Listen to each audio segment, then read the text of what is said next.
Коммунальная проблема без срока давности. Из-за прорыва канализационной трубы вот уже более 30 лет жители одного из многоквартирных домов в Назране борются со сточной водой, которая постоянно затопляет их подвал. А совсем недавно вода начала просачиваться на площадку перед домом, из-за чего теперь по всей округе стоит невыносимый запах. В ситуации разбирался наш корреспондент Микаил Тангиев.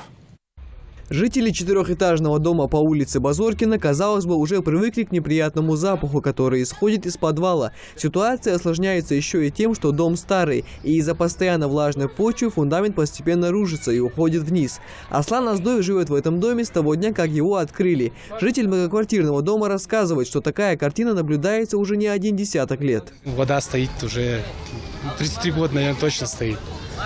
Здесь пытались ремонтировать, приезжали службы, у нас тут все копали, перекапывали.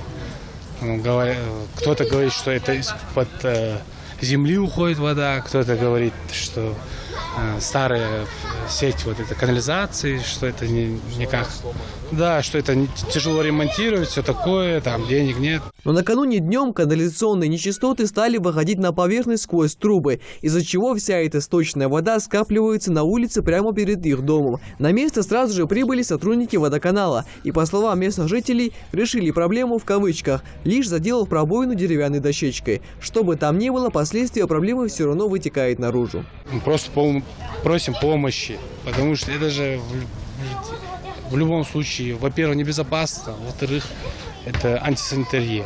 Потому что весь этот дом, я точно знаю, что он кормит весь заводской район комарами.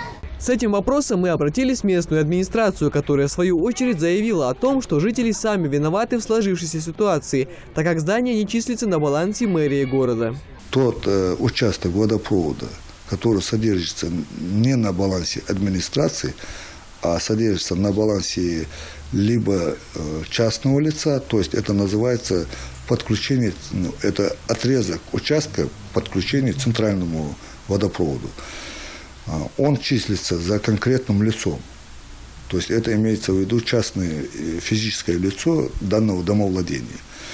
И он обязан его содержать и ремонтировать в случае его неисправности. Выходит, что жителям, чтобы раз и навсегда закрыть вопрос протекающей канализации, необходимо в соответствии с действующим законодательством создать свое ТСЖ или же обратиться в управляющую компанию, которая будет заниматься ремонтом коммуникаций, откачкой воды и другими проблемами жильцов. Микаил Тангиев, Хамзат Холухоев, Адам Далаков, Новости 24.